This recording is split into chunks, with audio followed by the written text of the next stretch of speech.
Welcome to the Fish House Nation podcast presented by Catch Cover, your home for ice fishing news, tips, stories, and strategies. And now, your host, Chris Larson. Hello and welcome to the Fish House Nation podcast. Today we have a colorful show for you. We're talking colors, specifically how to choose lure colors for ice fishing. Chances are, if you ask 5 different anglers their favorite color, you'll get at least 3 or 4 different answers. And the truth is, when the bite is hot, it probably doesn't matter what you drop down the hole. There are a lot of factors that go into finding the correct color jig for ice fishing. The most common factor is water clarity. Scott Wilhelm, fishing manager at the Eau Claire, Wisconsin Shields, starts his day dialed in on clarity and the weather conditions. We'll tie up combos based on the clarity of the water a little bit, cloudy day, sunny day, like dark colors on cloudy days, more bright chartreuse and vibrant stuff on sunny days. And then just if it's a really clean, clear lake, I'm more apt to use some natural color stuff like motor oils and green pumpkins, that kind of thing. In clear water, fish can see better. They use sight as a method for filling their bellies, so having a natural presentation is key. In dark or stained water, visibility is decreased. Contrast and flash become more important. Metallic jigs like gold and silver are a good place to start. I think it's so important in ice fishing that they see it, because what you got to remember is fish are meandering around in the winter. They're not actively running and feeding except for small, short windows. So I'm a firm believer that you've got to grab their attention more in the winter than you do in the summer. Because I think in the summer, fish, walleyes specifically, are feeding all day long. You know, in one pot of fish or another, there's always fish eating. But in the winter, I do believe there's a big period of quiet time. That's John Thielen from Lindy Fishing Tackle. Twilight hours are often considered the best time to fish through the ice. As the sun fades into the horizon, light conditions change underwater. Bright colors begin to fade while blue and green actually become more visible. Something with some flash like a spoon can be deadly as light diminishes. The goal is to get the attention of fish. Paul Gazzoni from Minnesota Made Outdoors is a firm believer that size matters. We've all seen how fish see color in the spectrum, right? Black looks like blue, looks like purple, but obviously as it gets deeper, it changes. So I don't buy too much into color, to be honest with you.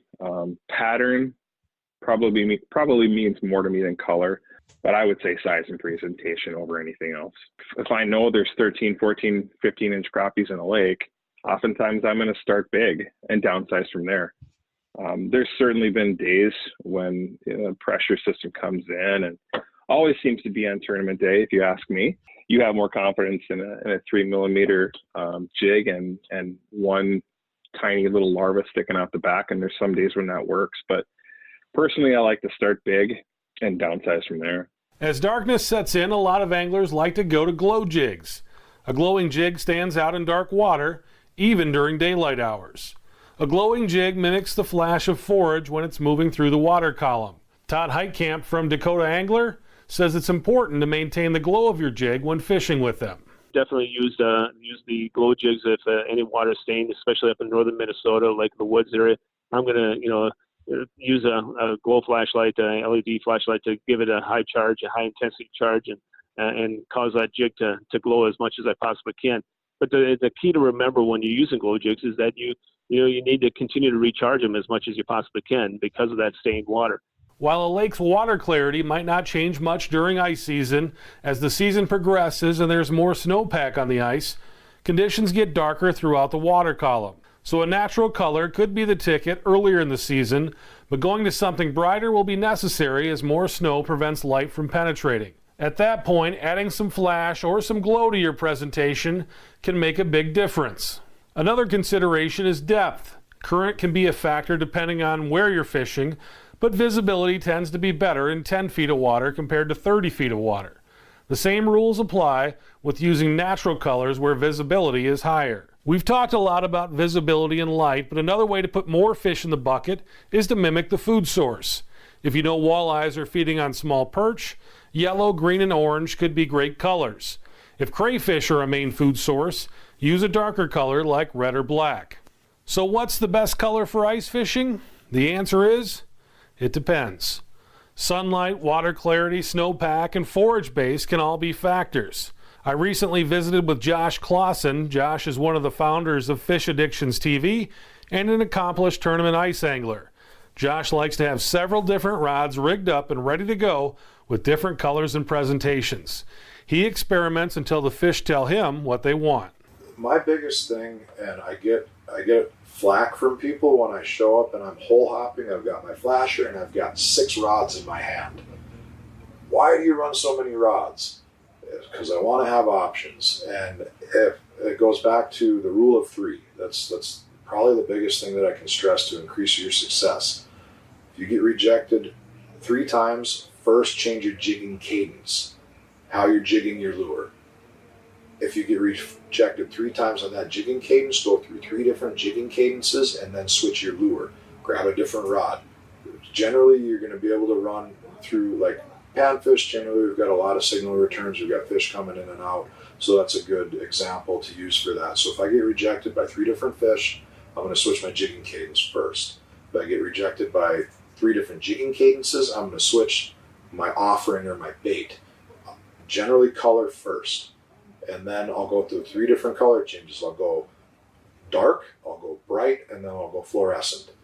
There's many different color combinations out there for that, but a black or a motor oil or a more natural color presentation, a white, or even your silvers and golds, and then go to like your bubble gum or your chartreuse, your bright colors, so your 3 different color classifications.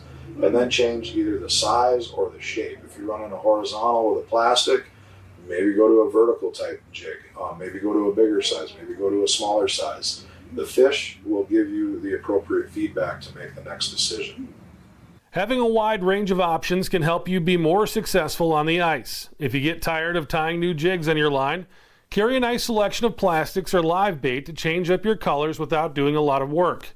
On a trip I took a few years ago, red spikes outfished white spikes by a margin of 3-1. For some reason, the crappies really liked red, while a white spike on the same jig, dropped down the same hole, produced much different results.